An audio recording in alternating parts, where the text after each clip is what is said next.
இப்போ இது சாதிச்சதுக்கு துணையாக இருந்தவங்கெல்லாம் மிக முக்கியமான ஒரு கீ ஃபேக்டர் வந்து சில நாம் பார்க்கணும். என்ன அது முக்கியமான கீ ஃபேக்டர்னா சஹாபாக்கள். ரசூல்லா மட்டும் கரெக்டாக இருந்து இது நடத்தவே முடியாது. ஒன் மேன் மிஷன் இது கிடையாது. இது வந்து ஒரு மிகப்பெரிய ஒரு டீம் ஒர்க். ஒரு கவர்மெண்ட் ஒரு புரட்சி ஏற்படுத்துறதுங்கிறது அந்த டீமை கொண்டு தான் நடத்த முடியுமே தவிர தனி நபராக சாதிக்கவே முடியாது. ஏன்னா நபிமார்கள் எல்லாருமே ஒரே தரத்தில் இருப்பாங்க. ஆதம் நபியிலிருந்து ரசூல்லா வரைக்கும் எல்லாருமே திறமையிலையும் ஆற்றல்லையும் சமமானவர்கள். ஆனால் நபி தோழர்களில் வித்தியாசம் இருக்குது.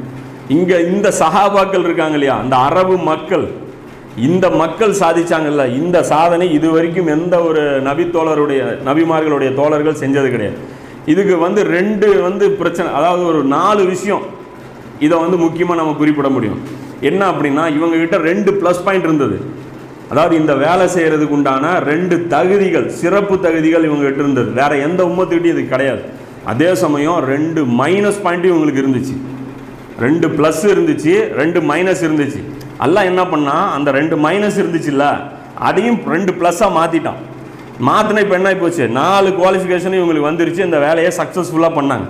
முதல்ல இவங்களுடைய ப்ளஸ் பாயிண்ட் என்ன, அரபுகளுக்கு உண்டான அந்த மக்கள் இருக்காங்க இல்லையா, அந்த அரபு மக்களுக்கு உண்டான ப்ளஸ் பாயிண்ட் என்ன தெரியுமா, என்னன்னா முன் வச்ச கால பின் வைக்க மாட்டான், சத்தியமும் வழிகேடும் டிசைட் பண்ணிட்டான், யோசிக்க மாட்டான். இந்த புத்தி வந்து இவங்களுக்கு கிடையாது. பனி இஸ்ரேல்களுக்கு இந்த புத்தி கிடையாது. முடிவு எடுத்ததுக்கப்புறம் யோசிச்சுட்டே இருப்பான். அதாவது எடுத்ததுக்கப்புறம் நாம் ஆய்வு பண்ணுவோம்ல, வண்டி வாங்கினதுக்கப்புறம் பக்கத்தில் இருக்கிற வண்டி பார்ப்போம், இது கொஞ்சம் பெட்டராக தெரியுது. இந்த மாதிரி அவங்களுக்கு மைண்டே கிடையாது. எடுத்தாச்சு என் முடிவு, அவ்வளோதான், அந்த முடிவில் ஸ்ட்ராங்காக இருப்பேன். அப்படி அது அதாவது முன் வச்ச கால பின் வைக்க மாட்டான். இவங்களும் உயிர் கொடுத்தாங்க, நாம் அதை பேசுகிறோம். அவங்களும் கொடுத்துருக்காங்க. அபூஜையில் உயிர் கொடுத்தான்ல, உத்துபா ஷைபா உயிரை கொடுத்தான்ல, அவங்களும் அதே அளவுக்கு உறுதியாக நின்னாங்க. தங்களுடைய கொள்கை சத்தியம்னு. யார் பத்ரு போரில் வந்தவன், உஹது போரில் வந்தவன், அவனும் போல்டாக நின்னான். அப்போ அந்த உறுதி இருக்குல்ல, அது வந்து ஃபஸ்ட்டு ப்ளஸ் அவங்களுக்கு. 2வது ப்ளஸ் பாயிண்ட் அவங்களுக்கு என்ன அப்படின்னா, சொகுசு வாழ்க்கை அவங்களுக்கு கிடையாது. கடினமான சூழ்நிலைகளில் வாழ தெரிஞ்சவங்க. மணலில் இருப்பாங்க, லைட்டாக சோறு இருந்தால் போதும், ஒரு பாட்டில் தண்ணி கொடுத்தா 1 வாரம் ஓட்டிடுவான். அப்படியே பஞ்சு மெத்தையில் தான் தூங்கணும், ஜிலு ஜில்லுன்னு காற்று வேணும், கிளைமேட்டு, அதெல்லாம் ஒரு மேட்ரே கிடையாது. மணலில் படுத்துக்குவாங்க, பாறையில் படுத்துக்குவாங்க, மரத்தில் ஏறி படுத்துக்குவாங்க, முள்ளில் நடப்பாங்க, செருப்பு இல்லாமல் எவ்வளோ தூரம் நடப்பாங்க. ஒரு போர் வீரனுக்கு இது ரொம்ப தேவை. அதாவது சிக்கலான நேரத்தில் சமாளிக்கணும், அதாவது கம்ஃபர்ட் அவன் பார்க்கவே கூடாது.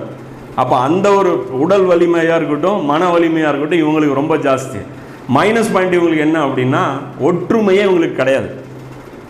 ஒவ்வொரு கிளையினரும் தங்களுக்குள்ளே அடிச்சுக்குவாங்க. இவங்க அவனுக்கு ஆகாது, இவன் அவனுக்கு ஆகாது. அந்த ப்ளஸ் மைனஸ் எல்லாம் என்ன பண்ணால் ப்ளஸ்ஸாக மாற்றினா. எப்படின்னா, நபி ஸல்லல்லாஹு அலைஹி வஸல்லம் மாதிரி ஒரு பொதுவான ஒரு லீடரை ஏற்படுத்தினான். இவரு கீழே நீ வரியானா எவனுமே பிரச்சனை பண்ணல. அவரு லீடர்னா நான் ஓகே நானும் வந்துடுறேங்கிறான். ஏன்னா அவரை வந்து அவ்வளோ பெரிய ஒரு நல்ல ஒரு லீடரை வந்து எல்லாம் ஏற்படுத்திட்டான். அதுக்கப்புறம் இப்போ வரைக்கும் பாசிபிள் இல்லை. அதாவது அவங்கள ஒரு பெல்ட்டில் கொண்டு வர்றதுக்கு இப்போ வரைக்கும் முடிய மாட்டேங்குது. ரசூல்லா இருந்ததுனால அது என்ன ஆகிப்போச்சு, அவங்ககிட்ட இருந்த அந்த குறை வந்து ஆஃப் ஆயிடுச்சு. 2வது என்னன்னா, அவங்களுக்கு வந்து எஜுகேஷன் கிடையாது, எந்த ஒரு கல்வி அறிவும் அவங்களுக்கு கிடையாது. அதை வந்து அல்லாஹ் எவ்வளோ பெரிய ப்ளஸ்ஸாக மாற்றிட்டானா, இன்னைக்கு நமக்கு சோர்ஸே அவங்க தான். குர்ஆனுக்கு கொடுத்தான் அல்லாஹ், இது உலகத்தில் இருக்கிற எல்லா கல்வியும் அப்பங்கல்வியாக போயிடுச்சு. அப்போ இது இவ்வளோ பெரிய ப்ளஸ் ஆன உடனே அவங்க வந்து பயங்கரமான ஒரு சாதனை இவங்களால பண்ண முடிஞ்சு. இவங்க எப்படி சாதிச்சாங்கன்னா இதுதான் மேட்ரு. அதாவது அவங்களுக்கு சொகுசு வாழ்க்கை அவங்களுக்கு கிடையாது, உறுதி அவங்களுக்கு ஏற்கனவே டிஃபால்ட்டாக இருந்த மக்கள். கல்வி வந்தவொன்னே அவங்களுக்கு நல்லா புரிய ஆரம்பிச்சிருச்சு. இந்த உலகத்துடைய உண்மை, மர்ம, சொர்க்க, நரகம் இதெல்லாம் நல்லா தெளிவாக புரிய ஆரம்பிச்சிருச்சு. நபி ஸல்லல்லாஹு அலைஹி வஸல்லம் மாதிரி நேர்மையாக வழி நடத்தக்கூடிய ஒரு தலைவர், ஒரு சார்பு இல்லாமல் பொதுவாக அரவணைச்சு கொண்டு போன தலைவனுக்கு அதுதான் பிரச்சனையே. ஒரு குரூப்புடைய பேச்சை கேட்டு செயல்படுத்தினா இன்னொரு குரூப் ஆப்போசிட்டாக போயிடும். எப்போ பாரு அவங்க ஆளுங்களுக்கு தகுந்த மாதிரியே அவன் முடிவு எடுக்கிறாம்மா. அதனால் வந்து பெரிய அக்க போரா போயிடும். அந்த மிஷன் என்ன ஆயிரும், குலைச்சி விட்ருவாங்க. இன்றைக்கி அதுதானே ஒரு கட்சி வந்து இன்றைக்கி அரசியல் கட்சி என்ன பண்ணுறாங்க, கட்சி உடைக்கிறது தான் அவங்களுடைய வேலையை. முதல்ல ஜெயிக்க பார்ப்பாங்க, ஜெயிக்க முடியலன்னா என்ன பண்ணுவாங்க, அந்த கட்சியில் இருக்கிறவங்க 2ஆம் நம்பரில் இருக்கிறவனு தூக்கி விட்ருவாங்க. நீ வந்து இப்படி வந்துரு அப்படிம்பாங்க. அதை கட்சி உடச்சி விட்டு வேலை பார்ப்பாங்க. இந்த வேலையெல்லாம் இது ஒரு முக்கியமான ஒரு படிப்பினை.